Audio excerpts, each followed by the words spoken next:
Hi ಎಲ್ಲರಿಗೂ ನಮಸ್ಕಾರ. ಮತ್ತೆ ನನ್ನ ಚಾನಲಿಗೆ ಸ್ವಾಗತ. ಇವತ್ತು ಸಿಂಪಲ್ ಆದ ಹಾಗೆ ತುಂಬ ಈಸಿ, ತುಂಬ ಕಮ್ಮಿ ಟೈಮಲ್ಲಿ ಒಂದು ಇನ್ಸ್ಟಂಟ್ ಸ್ವೀಟ್ ರೆಸಿಪಿ ಮಾಡ್ಕೊಳ್ಳೋದನ್ನು ನೋಡೋಣ. ತುಂಬ ಈಸಿ, ತುಂಬ ರುಚಿ ಕೂಡ ಚೆನ್ನಾಗೇ ಇರುತ್ತೆ. ಇದನ್ನು ಮಾಡೋದಕ್ಕೆ ಮೊದಲಿಗೆ ನಾನು ಒಂದು ಬೌಲ್ ತೊಗೊಂಡಿದ್ದೀನಿ. ಅದಕ್ಕೆ ಒಂದು 4 ಟೇಬಲ್ ಸ್ಪೂನ್ ಆಗೋಷ್ಟು, ಒಂದು 1/4 ಕಪ್ನಷ್ಟು ಸಕ್ಕರೆಯ ಪುಡಿ, ಹಾಗೆ ಅದಕ್ಕೆ ಸೇಮ್ 1/4 ಕಪ್ನಷ್ಟೇ ನೀರನ್ನು ಕೂಡ ಸೇರಿಸ್ತಾ ಇದ್ದೀನಿ, ನಾರ್ಮಲ್ ವಾಟರ್. ಅದನ್ನು ಹಾಕಿದ ನಂತರ ಪೂರ್ತಿ ನೀಟಾಗಿ ಹೊಂದ್ಕೊಳ್ಳೋ ಥರ ನೀಟಾಗಿ ಮಿಕ್ಸ್ ಮಾಡ್ಕೊಳ್ಳಿ, ಸಕ್ಕರೆ ಸಿರಪ್ ಥರ ಆಗೋದಕ್ಕೆ. ಹಾಗೆ ಇದಕ್ಕೆ ನಾನೊಂದು ಆರೆಂಜ್ ಕಲರ್ ಫುಡ್ ಕಲರನ್ನು ಸೇರಿಸ್ತಾ ಇದ್ದೀನಿ, ಇದ್ರೆ ಯೂಸ್ ಮಾಡ್ಕೊಳ್ಳಿ. ಈಗ ಶುಗರ್ ಸಿರಪ್ ಕೂಡ ರೆಡಿಯಾಗಿದೆ, ಕಲರ್ಫುಲ್ಲಾಗಿ ಕೂಡ ಕಾಣಿಸ್ತಾ ಇದೆ ಆರೆಂಜ್ ಕಲರ್ ಹಾಕಿರೋದ್ರಿಂದ. ಹಾಗೆ ಇದನ್ನು ಸೈಡಿಗೆ ಇಟ್ಕೊಂಡು ಇನ್ನೊಂದು ಬೌಲನ್ನು ತೊಗೊಳ್ತಾ ಇದ್ದೀನಿ. ತೊಗೊಬಿಟ್ಟು ಈಗಾಗಲೇ ನಾನು ಹಾಲನ್ನು ಬಿಸಿ ಮಾಡಿ ತಣ್ಣಗೆ ಆದ ನಂತರ ಅದರ ಮೇಲೆ ಕೆನೆ ಬರುತ್ತಲ್ವ, ಸೊ ಆ ಕೆನೆಯನ್ನು ತೆಗೆದಿಟ್ಕೊಂಡಿದ್ದೀನಿ. ತಣ್ಣಗೆ ಇರುವಂಥ ಕೆನೆನ ತೊಗೊಳ್ಳಿ.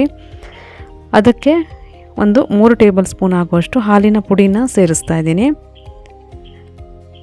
ಹಾಗೆ 1 ಟೇಬಲ್ ಸ್ಪೂನ್ ಆಗುವಷ್ಟು ಸಕ್ಕರೆಯ ಪುಡಿಯನ್ನು ಸೇರಿಸ್ಕೊಳ್ತಾ ಇದ್ದೀನಿ. ಈಗ ಇದನ್ನೆಲ್ಲ ಚೆನ್ನಾಗಿ ಹೊಂದ್ಕೊಳ್ಳೋ ಥರ ಒಂದ್ಸರಿ ಮಿಕ್ಸ್ ಮಾಡ್ಕೊಳ್ಳಿ.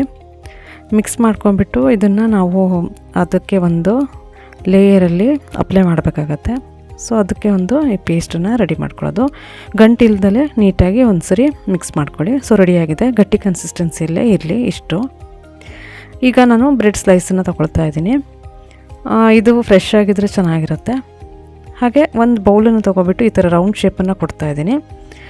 ನೀವು ಗ್ಲಾಸ್ ಅಥವಾ ಬೌಲನ್ನು ಕೂಡ ಯೂಸ್ ಮಾಡ್ಕೋಬೋದು. ಮಾಡಿಬಿಟ್ಟು ಈ ಥರ ನೀಟಾಗಿ ಎಲ್ಲದೂ ರೌಂಡ್ ಶೇಪನ್ನು ಮಾಡಿ ಎತ್ತಿಟ್ಕೊಳ್ಳಿ. ಹಾಗೆ ನಾನು ಈಗಾಗಲೇ ರೆಡಿ ಮಾಡಿರೋವಂಥ ಈ ಹಾಲಿನ ಕೆನೆಯ ಪೇಸ್ಟ್ ಇದೆ ಅಲ್ವಾ, ಸೊ ಅದನ್ನು ಮೊದಲಿಗೆ ಅಪ್ಲೈ ಮಾಡ್ತಾಯಿದ್ದೀನಿ ಮೇಲ್ಗಡೆ. ನೀಟಾಗಿ ಅಪ್ಲೈ ಮಾಡಿ ಒಂದು ಸರಿ ಈ ಥರ ಟ್ಯಾಪ್ ಮಾಡಿ ರೆಡಿ ಮಾಡ್ಕೊಳ್ಳಿ ಎಲ್ಲದನ್ನು ಇದೇ ಥರ. ಸೊ ಇದು ಒಂಥರ ಚೆನ್ನಾಗಿರುತ್ತೆ ಮಧ್ಯದಲ್ಲಿ. ಸೊ ಎಲ್ಲದೂ ರೆಡಿ ಆಯಿತು. ಈಗಾಗಲೇ ನಾವು ಸಕ್ಕರೆ ಸಿರಫನ್ನು ಕೂಡ ರೆಡಿ ಮಾಡ್ಕೊಂಡಿದ್ವಿ ಅಲ್ವಾ, ಸೊ ಅದಕ್ಕೆ ನಾನು ಇದನ್ನು ನೀಟಾಗಿ ಡಿಪ್ ಮಾಡ್ತಾಯಿದ್ದೀನಿ.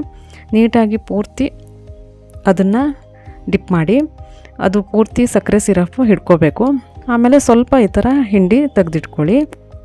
ಎಲ್ಲದನ್ನು ಇದೇ ಥರ ಸಕ್ಕರೆಯ ಸಿರಪ್ನಲ್ಲಿ ಡಿಪ್ ಮಾಡಿಬಿಟ್ಟು ರೆಡಿ ಮಾಡ್ಕೊಳ್ಳಿ, ಚೆನ್ನಾಗಿರುತ್ತೆ. ನಿಮಗೆ ಸ್ವಲ್ಪ ಜ್ಯೂಸಿಯಾಗಿ ಬೇಕು ಅಂದರೆ ಸ್ವಲ್ಪ ಸಕ್ಕರೆ ಸಿರಪ್ ಜಾಸ್ತಿನೇ ಇಟ್ಕೊಳ್ಳಿ. ಹಾಗೆ ಈಗಾಗಲೇ ನಾನು ರೆಡಿ ಮಾಡಿ ಇಟ್ಕೊಂಡಿರೋಂಥ ಡೆಸಿಕೇಟೆಡ್ ಕೋಕೋನಟ್ ಪೌಡ್ರನ್ನ ಕೂಡ ಅದಕ್ಕೆ ಅಪ್ಲೈ ಮಾಡ್ತಾಯಿದ್ದೀನಿ. ನೋಡೋದಕ್ಕೆ ಕೂಡ ಚೆನ್ನಾಗಿರುತ್ತೆ, ಡಿಫ್ರೆಂಟ್ ಟೇಸ್ಟ್ ಕೂಡ ಕೊಡುತ್ತೆ. ಸೊ ಎಲ್ಲದಕ್ಕೂ ಇದೇ ಥರ ನಾನು ಅಪ್ಲೈ ಮಾಡ್ತಾಯಿದ್ದೀನಿ.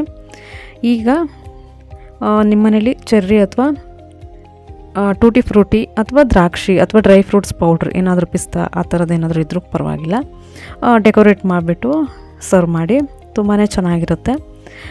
ಡಿಫ್ರೆಂಟಾಗಿ ಏನಾದರೂ ಸ್ವೀಟ್ ಮಾಡಬೇಕು, ಇನ್ಸ್ಟೆಂಟಾಗಿ ಬೇಗನೆ ಮಾಡಬೇಕು ಅಂತಂದಾಗ ಈ ಥರ ಒಂದು ಸ್ವೀಟ್ ರೆಸಿಪಿನ ಟ್ರೈ ಮಾಡಿ, ತುಂಬ ಚೆನ್ನಾಗಿರುತ್ತೆ. ನಾನು ಮಾಡಿರೋಂಥ ರೆಸಿಪಿ ನಿಮ್ಗೆ ಇಷ್ಟ ಆಗಿದೆ ಅಂತ ಅಂದ್ಕೊಳ್ತಾ ಇದ್ದೀನಿ. ಇಷ್ಟ ಆದರೆ ಒಂದು ಲೈಕ್ ಶೇರ್ ಮಾಡೋದನ್ನು ಮರಿಬೇಡಿ. ಹಾಗೆ ಮತ್ತೊಂದು ಹೊಸ ರೆಸಿಪಿಯೊಂದಿಗೆ ನಿಮ್ಮನ್ನು ಮತ್ತೆ ಭೇಟಿಯಾಗ್ತೀನಿ. ಅಲ್ಲಿವರೆಗೂ ನಮಸ್ಕಾರ.